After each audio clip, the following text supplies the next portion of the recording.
Hello, I'm Michelle Davis of the Center of Manufacturing Research at Tennessee Tech University in Cookeville, Tennessee. Welcome to the Spring 2018 Golden Eagle Additively Innovative Virtual Lecture Series. This is the fifth semester that we've produced this popular and informative series. The series is hosted by TTU's Center for Manufacturing Research and the iMakerspace at TTU. The CMR is recognized as an accomplished center of excellence that draws together resources from the state of Tennessee, the university, industries, and government funding agencies into a cooperative effort to be on the leading edge of the latest technological advances in the manufacturing field. The iMakerspace, located in the Volpe Library on Tennessee Tech's campus, has a goal of providing interactive and collaborative space for students and faculty to use in pursuit of innovative and entrepreneurial projects. Additive manufacturing is a focus of both entities, and as such, this short virtual lecture series has been planned to highlight the best practices, potential problems, technological advances, innovations, and scientific contributions in additive manufacturing with expert talks from various institutions, industries, R&D centers, and laboratories. Today, we are honored to hear from Tim Gornet, Manager of Operations for the Rapid Prototyping Center at the University of Louisville in Kentucky. His talk is titled, Design Software for Creating Content for 3D Printers, Elementary to Advanced. We request that you mute your microphones and phones during the presentation for the most optimal experience. The speaker will provide his contact information for questions after the presentation is over. Thank you, and I turn the presentation over to Tim. Thank you, Michelle. Appreciate the opportunity here, and looking forward to discussing some things about software with folks today.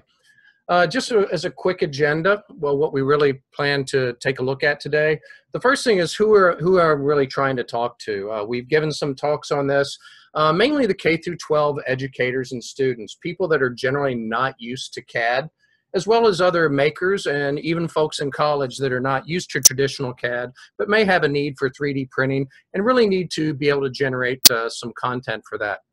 Also, why do we need easier software for printing? Then we're going to discuss some different softwares and also do some brief hands-on tutorials with those. Some of these are relatively simple, that are web-based, that are sort of primitive and Boolean based. For example, we'll be highlighting both Tinkercad and BlocksCAD for that. Some mesh based, actually dealing and whether those are STL files that have come from CT scanners or from laser scanners, or just that you've created from other softwares in Autodesk Mesh Mixer. And then finally, some brief discussions of fully capable CAD. As students, as they move up the capability, or as they get older, they have a need. Let's say they're on a robotics team and really need to generate some full designs. We'll be looking both at OnShape and Autodesk Fusion 360. What's really has brought this about a lot has really been not really the advent of 3D printers. I've been in 3D printing since 1988, but really more how 3D printing utilization has come into play. Obviously, the first thing that we have is that they're becoming much more prevalent. It used to be only in very large corporations such as the GEs, the Boeings, the General Motors. Over the past 15 years, that not only has the price dropped on all of these 3D printers, but also where these have been inserted into the educational level. So not only being adopted by smaller companies and universities, for example, engineering schools, but now we're really starting to see inventors, artists, and especially the K through 12 education arena start to take advantage of 3D printers and try to get students involved in STEM at a much earlier age. And again, as we have worked with a lot of the local high schools and local grade schools that have adopted 3D printers, they always start with downloading files. They were building all the things from Thingiverse and PinShape, and that's generally been a very good way to get people interested in 3D printing, see the type of things that they can do with it. But where we're seeing the most success is where students really graduate beyond just downloading and printing parts that were really developed by someone else, but where they're actually creating and printing their own 3D content. And whether that's doing a complete design themselves or whether they're taking an existing design and adding their own personalization to it or making it more complex, whatever they might be doing. And again, whether that's students or artists or engineers. One of the big issues that we've seen as well is most of the true design software is very engineering or design centric and requires a much higher level of spatial skills and knowledge for utilization. And so what we've really seen is seen a need to be able to have younger students and people that have not already had design and CAD software experience being able to create their own designs with that. What I'm going to be talking about mostly is, I would say free. That is sort of there's a caveat to there. It's generally free for academic and personal use as you download and use these softwares. But easy to use software to be able to create some more complex shapes. And again, those first two that we're going to discuss are really Boolean and object or primitive-based softwares where you're using primitives, sort of drag and drop that you can join, uses cutting tools to make holes or intersect to create complex shapes. There's generally some type of operators to where you can change the size, you can rotate, you can move, transform, and align parts. Some of the softwares do have object-oriented programming capabilities where you can actually put in programming language to make assemblies or do things like that with it. And then also being able to obviously output these to your 3D printers. That's really the key thing, is how do we get these designs to our 3D printers? So they generally are using the STL or the AMF format to do that. And then also having some type of input. You want to be able to read in files and utilize them as well. And then we'll also touch on a couple of different CAD softwares in particular. These are your traditional parametric modeling with advanced capabilities that include sheet metal, it can include machining, it can include finite element simulation, and those can also import and export a broader range of file formats for interacting with other people and sharing your designs. The first software that we're going to discuss is called Tinkercad. Tinkercad is a cloud-based and free software for education. It's got a very easy-to-use drag-and-drop interface, which I'll show you a little bit of here in a second. It's also primitive-based, where we're dragging and dropping existing shapes that we can then warp, push, and pull, and combine and cut. And you can also share designs online and incorporate other people's designs into your own and remake them with any type of changes you want. This particular software can also import STL and OBJ file type meshes. It can also export OBJs and STLs for 3D printing. And in addition, if you're doing laser cutting, it can do the SVG files that you can see. And there is some capability of going direct to a few of the printers. This software can also convert to bricks. And basically, it's almost making it Lego-like. And you can actually toggle through those layers and figure out how you can design your part without really using Legos if you really wanted to do that. And so I'm going to bring up Tinkercad here. And so here's the additional ones. And so to just create a design, you can open up your file. And it's really pretty simple. As you see on the right-hand side, you see a lot of different basic shapes and basic primitives that you can use. There's a large number of them. There's text that you can put, symbols, connectors. I'm not going to obviously be able to show you all of these today, but want to give you a pretty good idea of how these work. So it's very easy to where you can drag a block in, and then when you have that block, it's very simple. You can either rotate it, and you can, as you see here, it can pop up 45 degrees. I can bring in another one, drag and drop it, and then I can either drag it out to whatever size that I want, or if I click on one of the ends, I can actually input the actual number on there. I can make it 10. Let's go back and make that 100, like that. And then you can sort of rotate and align. This one happens to be 20 wide. I want to change this to match up with it. It's 28, so we'll change this to 20 by 20. And then I can align these two parts in space and put them together like that. And at this point, I've got just sort of a mix of different primitives. They're existing in space together, but I have not joined them. If I want to do something else, if I want to add, let's say, a roof or something, I can actually click on the work plane.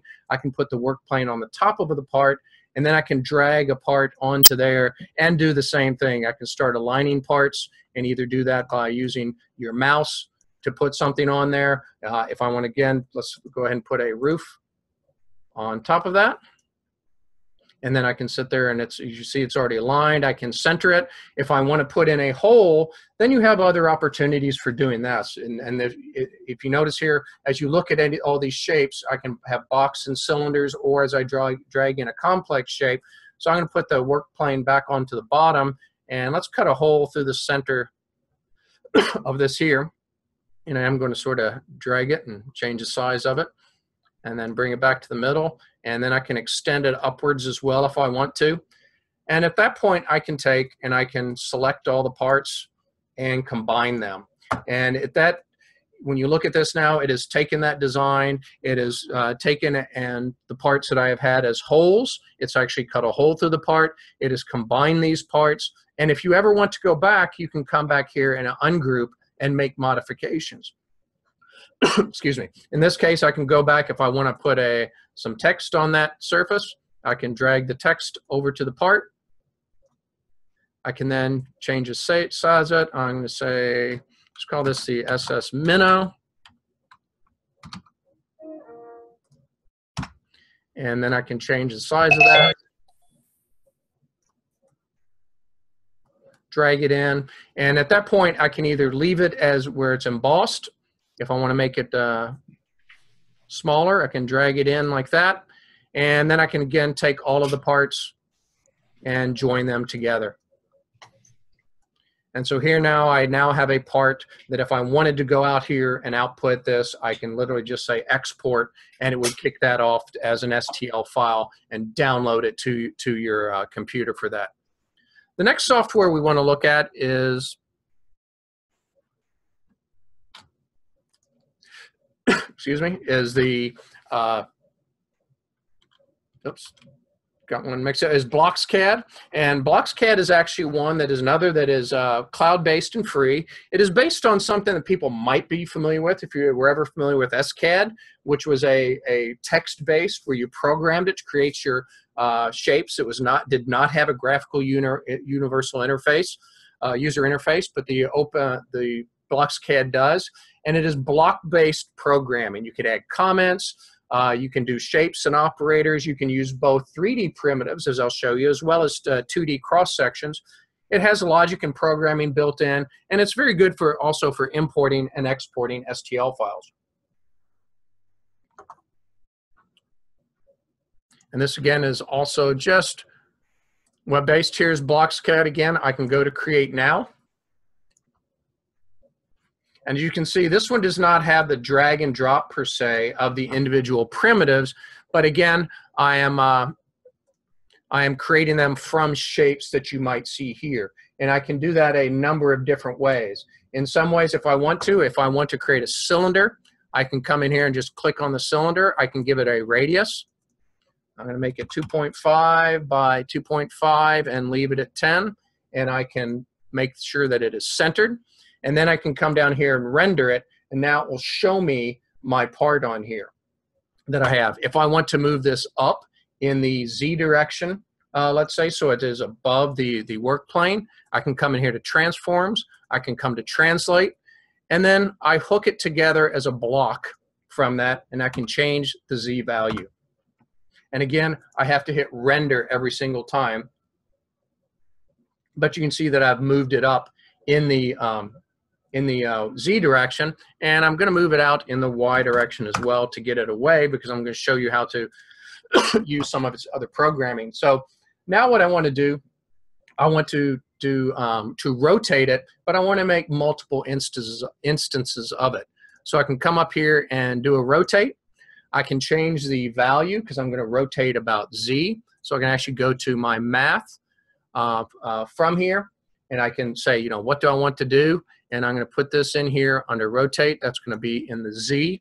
And I want to also do it by counts. So I'm going to drop this in. So I'm going to go from I 1 to 12. on this, let's say, and I want to count by 1, and I'm going to rotate it by 30 degrees around the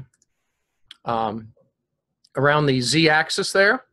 And let me put in my logic there. There's my math here.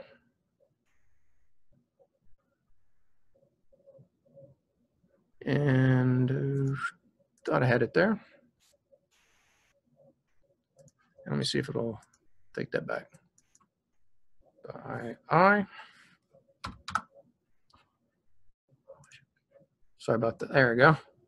There's my variable. So now I've got the variable in there. And now if I do a render on this, it's actually gone through as it's going relatively slowly. And trying to calculate that out. But I should end up with a circle of 12 of those around here.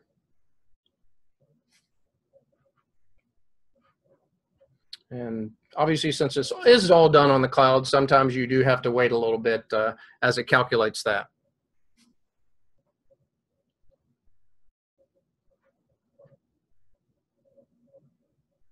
And did not think it would take this long. Obviously, when I get on a presentation like this is when it decides to go slowly. It usually pops up right away. So now I've created this here. And now if I want to go in and create another, let's say a block, and let me make a cube here. And what I want to do is let's make it 50 by 10 and centered, and render that. Now you can see it's there at the same time, but if I want to get rid of that, I can actually come in here and I can do a difference and actually slide the cube in and minus my array and then render that, and then I end up with a full circle here of being able to create these parts and delete them. You can also do this with 2D shapes really briefly.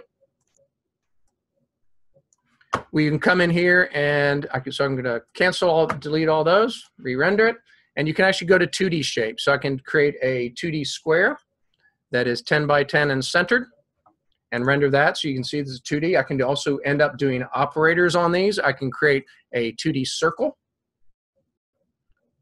with a radius of 5.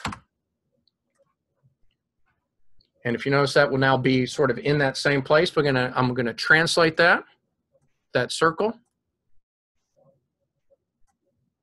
5, and let's go 5 in the X. And render that like that. And then I can do the same thing, do the same. Actually, if I want to, I can actually duplicate this and then take this to -5 and render. And it gives me all, so now I've got these 3 shapes. And then I can I can transform and join the 3 shapes, excuse me, as well, via union. And take the union and put these. I'm going to put 3 of them in there. So I hit the plus, bingo, and bingo. And now I've created -5 and should be a round shape. Did I put the, oops, sorry, did the wrong one here. I'm going to take these back out. Another nice thing is if you don't like it, you can take these, and I'm going to duplicate this one, take that out, put one on this circle, take that square out, put one on there, and I'm going to get rid of this one, and now put these back in. And hopefully that should give me the shape that I want. There you go. And then I can then take and on my transform do a linear extrude of this entire shape to now create a 3D part. So you can do quite a few things with it, and then go back and you can see it plug and unplug very, very easily for doing those types of things. The next software that we're going to look at is Autodesk Mesh Mixer. It's a free software. I call it a hybrid because we're really using meshes. It's very good for working with STL files, fixing, manipulating, evaluating, modeling, sculpting meshes. I'll show you some things on that. You can actually show the printer bed and print directly from that. And on the case of Mesh Mixer, I'm going to show you one. We do a lot of work with our medical school where we read in CT scans that I need to clean up. In this case, I want to come in here and I need to get rid of a lot of sections. So I can come in and just sort of grab whatever I want, and I can come in here and just erase and fill. I can discard very quickly to get rid of these. Come back here to select. Same thing on these. I can get rid of sections. Discard.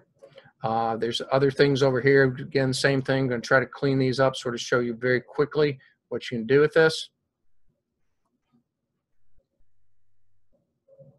Discard again. So now I'm getting rid of these, and it also has sculpting sculpting capabilities where you start to get artifacts. For example, if you look at this appendage that you see right here, it's very easy for you to actually go in and sculpt these, if you will. And you have different types of brushes. I'm using what's called the shrink and smooth brush. And actually, I'm going to change the size of this a little bit so it's not quite as big. And come in here and actually shrink geometry, parts that don't belong to this. And again, we use this very, very heavily when we're trying to clean up these types of files, because you can go clean up a file very quickly without having to go through complex software, cut and paste, and fills for that. So there I've gone through and have cleaned up a lot of these very quickly to do that. The other thing that you can do with Mesh Mixer as well is do what they call mesh mixing, where I can come in and, again, just like we saw before on using primitives, I can take in, and in this case, I'm going to pull in a primitive here. I'm going to get rid of, you can also, as we're working on it, I can take it, I can make it larger if I want to. I'm going to accept that one as is. I'm going to delete that part. And then what you're doing, if your kids want to have fun, if they want to make something fun, you can then come in and start mesh mixing and adding things like heads. So let's say I'm going to add this here onto this face. And I can make it larger either by grabbing this triangle to increase the size of it. I can rotate it as well, such as that. Or I can use some of the slides over here if I want to make it larger as well. So there I've got something that I want. That's great. I like that. Let's go ahead and stick some arms on it.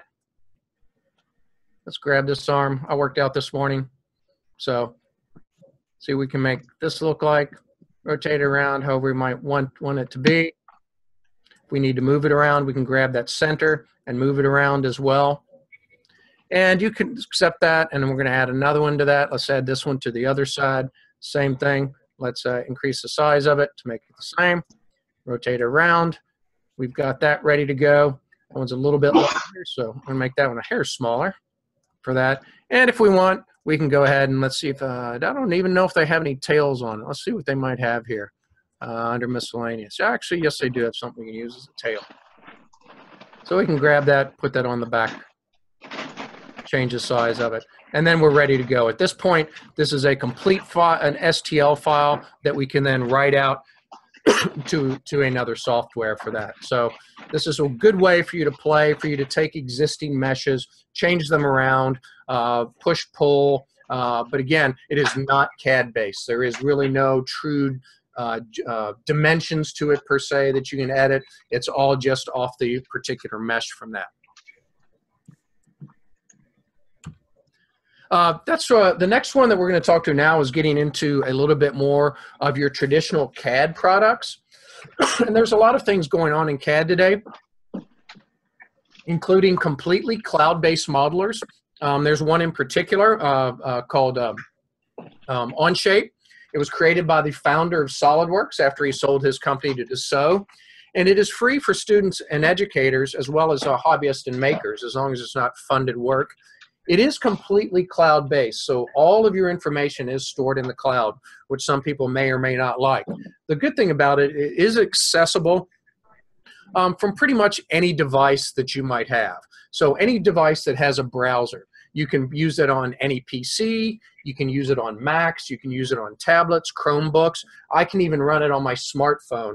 I do not recommend you try to do CAD on your smartphone, but if you need to show someone some information, maybe even get some dimensions off of a part, that would be very easy to do with this particular software. It's very good for designing complex shapes and full assemblies, sheet metal, you name it, on that type of thing. And there's also plugins offered for many other types of solutions for simulations and CNC machining. As a true CAD file or software, it's also, you can import and export almost any type of CAD or mesh format. And I will pull this one up as well. And you can see you've got a full type of documents. If you want to create a document, very simple to do. It comes up and it will remind you of most all of your other parametric modelers that you might see when you see the user interface. So I can come in here and I can create a sketch on a particular plane. I can then add geometry to that. I can add a shape, and I can either use dimensions, or again, I can push and pull that I like. If I like the sketch, I can say, hey, that looks really great. Now let's extrude that. And then I can either push and pull, or I can come over here and put in absolute values for the software. And at that point, I say, hey, that looks really good. And so this is a very quick way to make primitives. But then it also has the full capabilities if you want to do things like adding fillets to a surface. It's very easy to do, and I can sort of do that on the fly and sort of show you, you know, as I change the fillet, what happens to it. Or do I want to do it, let's make it a 0.75, and it will do that for me.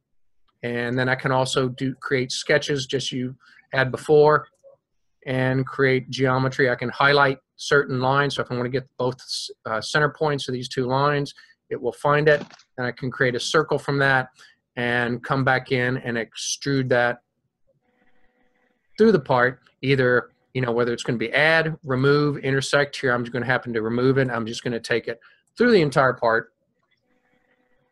And again, you can see that's gone through the whole part. And then it's very easy to shell if I want to shell the part. So you can see on these particular types, it's very easy to use as a CAD software.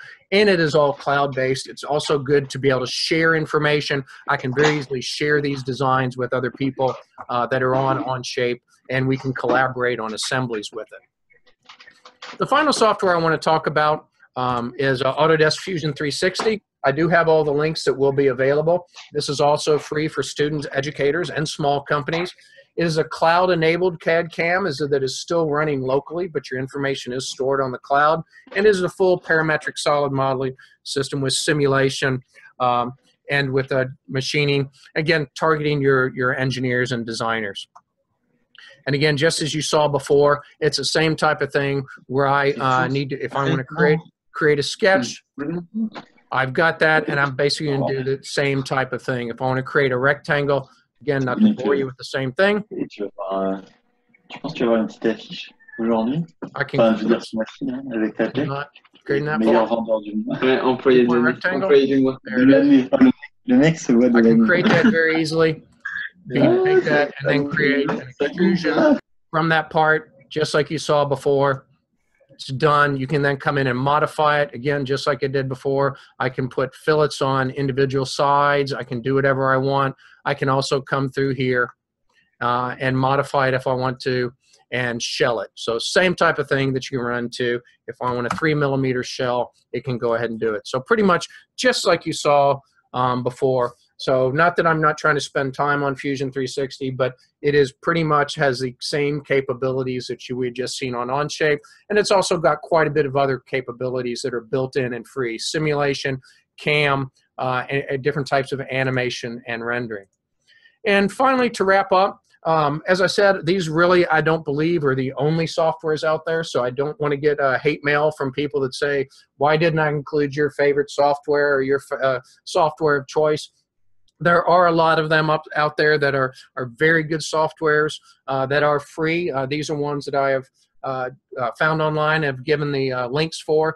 The PTC Creo is also a parametric CAD program that's used heavily. Rhino, I don't believe it's free, but it's excuse me, very low cost for students. And it is much more of an industrial design or artistic software that can do very complex shapes and renderings. And it's got a powerful Grasshopper programming option to do things. Shoe companies use it. Apparel companies use it for that type of things. SolidWorks, I think, is one that everyone should be aware of, that your school might already have a license for or have a reduced cost for. And then finally, Siemens Solid Edge and NX. Both of those are parametric CAD programs that are free for students that you can access by these links that I have below. So that's pretty much wrapping it up. That's sort of some free and easy CAD in a very short 30-minute program here. And hope that you'll be able to take a look at some of these softwares. And if you do have any questions, or if you would like me to help you with recommendations, I will probably recommend you types of softwares, different things such as that, but it's generally going to be in some of these different classes of software, depending upon what type of student and what type of background you might have in CAD. So thank you very much for your time today. Hope everyone has a good day, and feel free to contact me if you have any questions. Thank you.